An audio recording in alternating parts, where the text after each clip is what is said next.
Hi ಎಲ್ಲರಿಗೂ ನಮಸ್ಕಾರ. ಚೈತ್ರ ಬರಹ ಚಾನಲ್ಗೆ ಪ್ರೀತಿಯ ಸ್ವಾಗತ. ಇವತ್ತಿನ ವಿಡಿಯೋದಲ್ಲಿ ಕನ್ನಡದ ಕೆಲವು ಸರಳ ಪ್ರಶ್ನೆಗಳನ್ನು ನಿಮ್ಮ ಜೊತೆ ಶೇರ್ ಮಾಡ್ತಾ ಇದ್ದೀನಿ. ನಮ್ಮ ಚಾನಲನ್ನು ಹೊಸದಾಗಿ ನೋಡ್ತಾ ಇದ್ದರೆ ಪ್ಲೀಸ್ ಸಬ್ಸ್ಕ್ರೈಬ್ ಮಾಡ್ಕೊಳ್ಳಿ. ಹಾಗೂ ಈ ವಿಡಿಯೋ ಇಷ್ಟ ಆಗಿದ್ರೆ ಲೈಕ್ ಮಾಡಿ, ಶೇರ್ ಮಾಡಿ, ಕಮೆಂಟ್ ಮಾಡಿ. ಕನ್ನಡದ ಕೆಲವು ಸರಳ ಪ್ರಶ್ನೆಗಳು. ನಾನು ಕೇಳೋ ಎಲ್ಲ ಪ್ರಶ್ನೆಗಳಿಗೂ ಉತ್ತರಗಳು ಮಾ ಅಕ್ಷರದಿಂದ ಪ್ರಾರಂಭವಾಗುತ್ತದೆ. ಮೊದಲನೇ ಪ್ರಶ್ನೆ, ಭೂಮಿಯಲ್ಲಿ ಸಿಗುವ ಕಂದು ಬಣ್ಣದ ವಸ್ತು. ಉತ್ತರ ಮಣ್ಣು. ಎರಡನೇ ಪ್ರಶ್ನೆ, ದಿನದ ಒಂದು ವೇಳೆ. ಉತ್ತರ ಮಧ್ಯಾಹ್ನ. ಮೂರನೇ ಪ್ರಶ್ನೆ, ನೆನಪು ಪದದ ವಿರುದ್ಧ ಪದ. ಉತ್ತರ ಮರೆವು. ನಾಲ್ಕನೇ ಪ್ರಶ್ನೆ, ಹಕ್ಕಿಗಳು ಇದರ ಮೇಲೆ ಕೂರುತ್ತದೆ. ಉತ್ತರ ಮರ.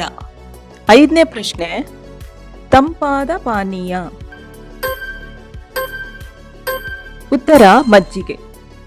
ಆರನೇ ಪ್ರಶ್ನೆ, ವ್ಯಾಪಾರಿಗಳು ಮಾಡೋದು.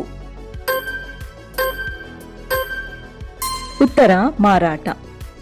ಏಳನೇ ಪ್ರಶ್ನೆ, ಬೆಳಗ್ಗೆ ಹೊತ್ತು ಇದಿದ್ರೆ ಏನೂ ಕಾಣಲ್ಲ. ಉತ್ತರ ಮಂಜು. ಎಂಟನೇ ಪ್ರಶ್ನೆ, ತುಂಬಾ ಡಲ್ ಆಗಿರೋದು.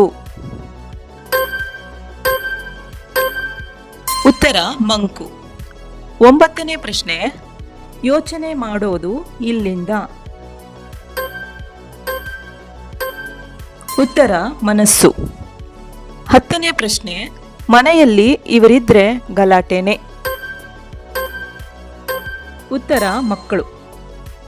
11ನೇ ಪ್ರಶ್ನೆ, ಬೇರೆಯವರಿಗೆ ಗೌರವ ಕೊಡೋದು. ಉತ್ತರ ಮರ್ಯಾದೆ. 12ನೇ ಪ್ರಶ್ನೆ, ಹಣ್ಣು ತರಕಾರಿ ಮಾರುವ ಜಾಗ. ಉತ್ತರ ಮಾರುಕಟ್ಟೆ. 13ನೇ ಪ್ರಶ್ನೆ, ಇವರು ಅರಮನೆಯಲ್ಲಿ ಇರುತ್ತಾರೆ. ಉತ್ತರ ಮಹಾರಾಜ. 14ನೇ ಪ್ರಶ್ನೆ, ಸ್ವಾಮೀಜಿಯವರು ಇರುವ ಜಾಗ. ಉತ್ತರ ಮಠ. 15ನೇ ಪ್ರಶ್ನೆ, ಚುನಾವಣೆ ಸಮಯದಲ್ಲಿ ಜನ ನೀಡ್ತಾರೆ. ಉತ್ತರ ಮತ.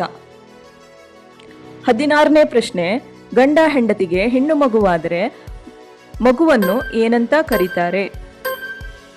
ಉತ್ತರ ಮಗಳು. 17ನೇ ಪ್ರಶ್ನೆ, ವಾರದ ಒಂದು ದಿನ. ಉತ್ತರ ಮಂಗಳವಾರ. 18ನೇ ಪ್ರಶ್ನೆ, ಇಂಪಾಗಿರೋದು ಇದಕ್ಕೆ ಮತ್ತೊಂದು ಅರ್ಥ. ಉತ್ತರ ಮಧುರ. 19ನೇ ಪ್ರಶ್ನೆ, ಹಣ್ಣಿನ ರಾಜ. ಉತ್ತರ ಮಾವಿನ ಹಣ್ಣು. 20ನೇ ಪ್ರಶ್ನೆ, ಜನರು ವಾಸ ಮಾಡುವ ಜಾಗ. ಉತ್ತರ ಮನೆ. 21ನೇ ಪ್ರಶ್ನೆ, ಇದರ ಮೇಲೆ ಮಲಗ್ತಾರೆ. ಉತ್ತರ ಮಂಚ. 22ನೇ ಪ್ರಶ್ನೆ, ಹೆಂಡತಿಗೆ ಮತ್ತೊಂದು ಹೆಸರು. ಉತ್ತರ ಮಡದಿ.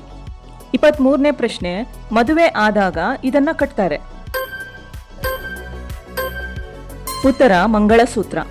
24ನೇ ಪ್ರಶ್ನೆ, ಮೇಲಿಂದ ಸುರಿಯುತ್ತೆ. ಉತ್ತರ ಮಳೆ. 25ನೇ ಪ್ರಶ್ನೆ, ಇದು ಸಕ್ಕರೆಯ ನಾಡು. ಉತ್ತರ ಮಂಡ್ಯ. ನಮ್ಮ ಚಾನಲನ್ನು ಹೊಸದಾಗಿ ನೋಡ್ತಾ ಇದ್ರೆ ಪ್ಲೀಸ್ ಸಬ್ಸ್ಕ್ರೈಬ್ ಮಾಡ್ಕೊಳ್ಳಿ. ಹಾಗೂ ಈ ವಿಡಿಯೋ ಇಷ್ಟ ಆಗಿದ್ರೆ ಲೈಕ್ ಮಾಡಿ, ಶೇರ್ ಮಾಡಿ, ಕಮೆಂಟ್ ಮಾಡಿ. ಕನ್ನಡದ ಮತ್ತಷ್ಟು ಪ್ರಶ್ನೆಗಳನ್ನು ನೆಕ್ಸ್ಟ್ ವಿಡಿಯೋದಲ್ಲಿ ನಿಮ್ಮ ಜೊತೆ ಶೇರ್ ಮಾಡ್ತೀನಿ. ಈ ವಿಡಿಯೋ ನೋಡಿದ್ದಕ್ಕೆ ಥ್ಯಾಂಕ್ ಯು ಸೋ ಮಚ್.